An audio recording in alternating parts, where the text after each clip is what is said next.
Vision impairment or loss of eyesight due to accidents, chemical burns or abuse could be quite a painful and traumatic experience. Yet, the majority of the poor in our country neglect their eye problems due to the high cost of the treatments. So today we introduce you to an outstanding women scientist who has done some indigenous work and has prevented a number of people from going blind. Let us move over to her lab.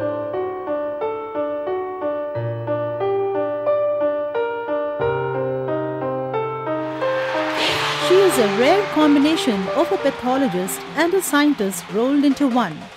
She was trained in general pathology and later specialized in the pathology of the eye. Moved by the increasing number of cases involving eye accidents, especially those of children, she seriously began to wonder, why not do something and save their eyes from going blind? In April 2001, she and her team made ripples by coming up with a unique technique of culturing corneal epithelium. Meet Dr. Geeta Kashyap Vemuganti, an ocular pathologist and the head of Ophthalmic Pathology Service and Stem Cell Laboratory at the LV Prasad Eye Institute or LVPEI, Hyderabad, on how she discovered the scientist in her. While I was doing pathology, I was interested in mostly tumor pathology, and I was while I was in general pathology also, one of my specialties was oncopathology. And even after I took up ocular pathology, I had a chance to continue with my oncopathology preference. And here we deal with a lot of eye tumors, and one of them is a retinoblastoma. And it's very touching because it affects the children. I wanted to do something in this field. So I learned to do cell cultures. We were trying to create cell cultures from retinoblastoma patients.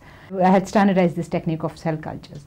And it just happened over a cup of tea with my colleague who just threw up a challenging question at me. Why are you doing this cell cultures for tumors when you know that it's an end stage? Why don't you do it for some patients whom we know that they're suffering from a disease called as limbal stem cell deficiency? By that time there were a few published papers from some groups who had worked on stem cells. And my colleague, Virendra Sangwan, he just challenged me. He says the challenge lies in treating these patients who are young, who are suffering from a very simple disease called chemical burns. We can help these patients, and I think we should work on these lines. So, and I very seriously took that suggestion, and I said yes, why not? And I spent some time reviewing the literature, and I went through the published papers, and then in short time we came up with a proposal that we would like to culture the stem cells from the limbal tissue. Adult stem cells are found in the limbus, a part of the eye which regenerates the ocular surface of the cornea. Conditions such as chemical burns damage the limbus, resulting in limbal stem cell deficiency, characterized by corneal scarring leading to corneal blindness. The treatment of this condition is to replenish the damaged limbal stem cells by limbal tissue transplantation, followed by corneal transplantation. This process neither involves embryonic tissue nor aborted fetuses. We take a limbal tissue which is known to harbor the stem cells. We don't isolate the stem cells as in the form of a cell. We take the tissue which is known to harbor the stem cells. We use an appropriate vehicle, what we call as a substrate, and we then make the cells grow on this membrane using the appropriate media. And once these cells grow, they make a big epithelium. So from 1 millimeter of tissue, we have a big epithelium which can be used for patients. So if a patient is suffering from a disease of one eye, if one eye is affected by limbal stem cell deficiency, we harvest a little bit of tissue from the healthy eye, expand it, make a membrane, give it to the diseased eye. That's in principle what we do. The cultured stem cells could be from the patient's own healthy eye or from another person's, living or dead. 80% of the cases reported at the LV Prasad Eye Institute are of patients due to chemical burns. The work on stem cell transplantation was initiated at the LV Prasad Eye Institute following the lead taken by other groups worldwide. By the end of 2001, Dr. Geeta and her team's clinical experience led them to develop another new technique called composite culture for the first time in the world. How different is her work when compared to the rest of the world? Now, there was already a precedence, so we started our work based on the published literature. But while we were dealing with these patients, we came across some new problems which probably were not seen elsewhere in the world. We saw patients who had very severe ocular surface disease, which was affecting not only the central part of the cornea and the limbus, but it was also affecting the surrounding conjunctiva. And that was the more severe form of the disease. So my colleague, while we were interacting and discussing the results of the initial studies, we realized that there was a need to grow the conjunctival stem cells as well. And that led us to another small project where we started growing the conjunctival cells. Then there was a need to put them together, and that was one of the most challenging things, and that's something novel about our study. What we did was we took these two types of tissues and put them on a single membrane, and exactly the way it is present in nature, the central corneal and limbal cells, the periphery conjunctival. And one interesting question we faced was, how do we separate the two? Then again we took the clue from the nature, and we thought if the limbus is circular, so anything which divides these two cells should be circular. Then we came up with this idea that why not use a ring barrier? Then we created a ring barrier, we got it designed, and we put the limbal cells in the center, conjunctiva at the periphery. So that gave us a very good advantage. So we had one membrane with two types of cells. And on one, so it's for the surgeon to use it for clinical application was a very easy thing. So this is something which has come up novel in our study, and I guess because nobody sees the patients like this the way we do, and that prompted us to create this what we now call it as a composite culture or a co-culture of limbal cells and the conjunctival cells.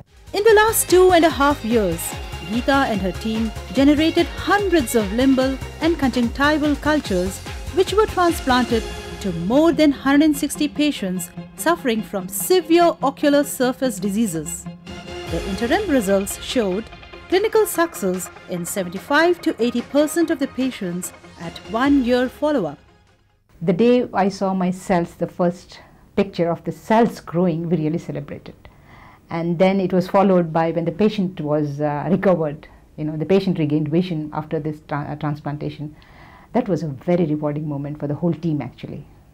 Ocular oncology is a nascent but rapidly developing subspecialty of ophthalmology that deals with tumors of the eye, eyelids, orbit and the adnexa. India accounts for over 20% of eye cancers worldwide, but has only 5% of the world's infrastructure and trained manpower to manage them. We get a lot of tumors. In fact, this institute has a maximum number of specimens of ocular pathology coming to the department, and now we have crossed a magic number of 2,000 per year. And we get tumors of the eye, of the lid, of the orbit, various types of specimens which are removed from the eye that come to my department. And I diagnose all these lesions, and whatever interesting question comes out of this study, we take it up as a research topic, and I continue to work on that. That's how I'm developing this subspecialty of ocular pathology. Dr. Geeta secured her MBBS from the JLN Medical College, Ajmer in 1985. Unfortunately, her dream of becoming a pediatrician went topsy-turvy when she got married and had to discontinue. I did think of becoming a pediatrician, but after MBBS what happened was I got married during my internship, and I did get my pediatrics, which I always wanted to do. But because of my new status now, and I had moved from north to south, and this caused a lot of disturbance in my mental frame and even my family life. So I didn't want to stay in Ajmer and continue for 3 more years as in my pediatrics. I wanted to be with my family and gel with the new family. And that's the reason I gave up. And then I settled down in Hyderabad and planning to take up another specialty, the second choice, which was pathology. And that's how I ended up doing my post-graduation in pathology. At that point of time, judging by the family situation, pathology was her second choice. In 1993, she got her MD Pathology from the Nizam's Institute of Medical Sciences at Hyderabad, where she could establish her link at LV Prasad Eye Institute. I joined NIMS to take up DNB, And meanwhile, my professor, Dr. Ratnakar, wanted me to take up ocular pathology. So I joined the MD program at Nizam's, and during my residency, ocular pathology was my specialty, and my thesis was in ocular pathology actually. And that's how I got trained into ocular pathology. She also received another degree, DNB Pathology, in 1994 from New Delhi. For more than 4 years, she worked as a consultant pathologist at Medwin Hospitals, Hyderabad, focusing mostly on oncopathology. Soon after, she took over the pathology department at the behest of Dr. G.N. Rao, the present director of L.V. Prasad Eye Institute, and since then, there was no looking back. Dr. D. Balasubramanian, Director of Research, has some very encouraging things to tell about her. Dr. Geeta Kashyap came and joined us here about 5.5 years ago, and we took her because she is rigorous, methodical, is willing to be, what shall I say, she is willing to repeat things unless it becomes quite all right and so on. In other words, she has this penchant to be of high quality. She has also bloomed as a scientist, largely because of her own independent drive. She is willing to cooperate very well, and I think it's a tribute that she has been able to get competitive research grants. Obviously, as a person, she is pleasant, easy to work with, but she is tough. She is tough on her students, and she is also tough on herself. She not only got the opportunity to head the diagnostics, but also to be in the academics as well. 60% of her time goes to pathology, her first love, and the rest goes for research. I start with my reporting. That's the first thing I would like to do in the morning.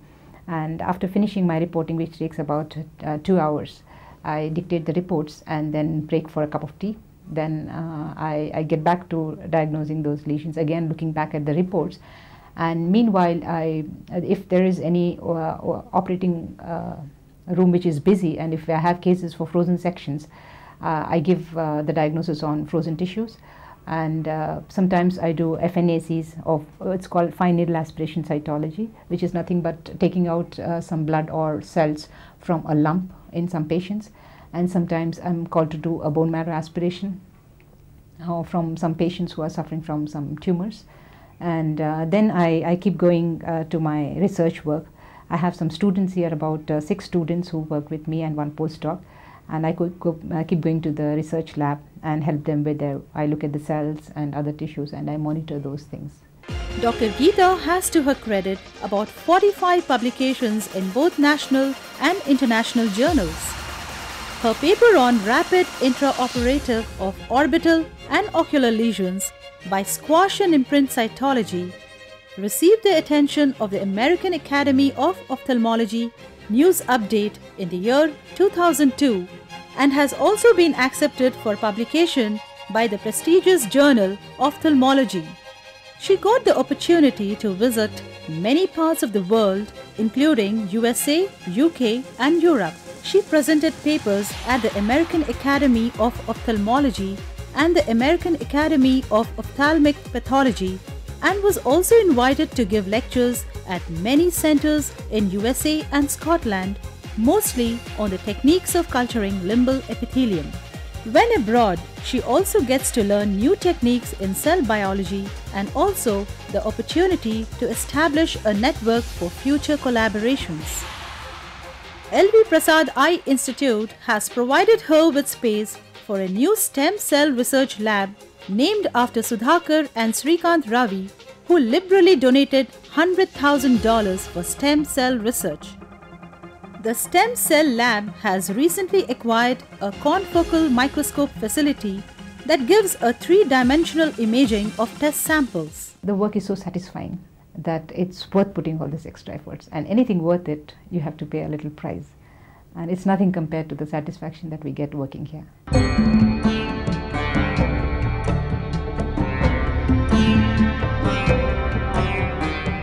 This premier eye hospital, apart from providing consistent services in all areas of eye care, Its unique state-of-the-art facility has other wings like product development, community care, rehabilitation, eye research and education.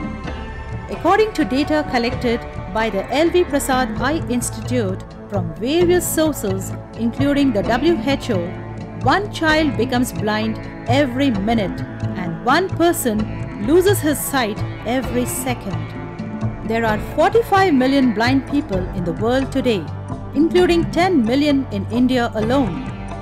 It is now a collaborative center with WHO for the Mission 2020 Right to Sight. The secret behind Geeta's phenomenal success is her husband, who has been a strong pillar of support when she was trying to balance her home and career interspersed with difficult pregnancies. The support has been there right through. It's more of a mutual support and it's not a one-way traffic kind of a scene. And that way the whole thing has worked out much better. And it's gone much beyond expectations, my expectations overall. And the sheer commitment and the dedication and the work, the way she was involved day in and day out. I never expected this kind of a success in such a short period. As soon as I get back home, I just mentally switch off from the work and I wait for my children to come and I spend a lot of time with them. I also have my in-laws downstairs with whom I have a very close rapport, and we sit and discuss, and we do socialize a lot. And 2 or 3 times in a week I go to my daughter's dance class, and I enjoy sitting there watching these children perform. That's relaxation for me. I listen to music and playing with my dog. I think that relaxes me a lot. Dr. Geeta is proud of her son Akshay, who has a passion for music, and her daughter Ashrita, a debutante in Bharatanatyam, recently gave her first solo public performance. Seeing my mother as a doctor, I feel I can do something more than that. I can achieve more than that. And dance being my main focus, I will always hold a dance center, having only a class of my own. I like civil services, I like mass communications. So these are my 2 likings, so I have to decide which one I have to take. Dr. Geeta's long-term goal or future research is to make retinal cells to treat patients from blinding retinal diseases to restore back the eyesight. If you get self-confidence and courage, I think then the best comes out of you. By making use of the available facilities, encouragement and excellent teamwork at the L.V. Prasad Eye Institute, Dr. Geeta could successfully nurture her scientific talent to carry out the path-breaking research you have just seen. She is a lady who has this never-say-die attitude towards life and work, and our country needs many more women scientists like her. We wish her lots of luck.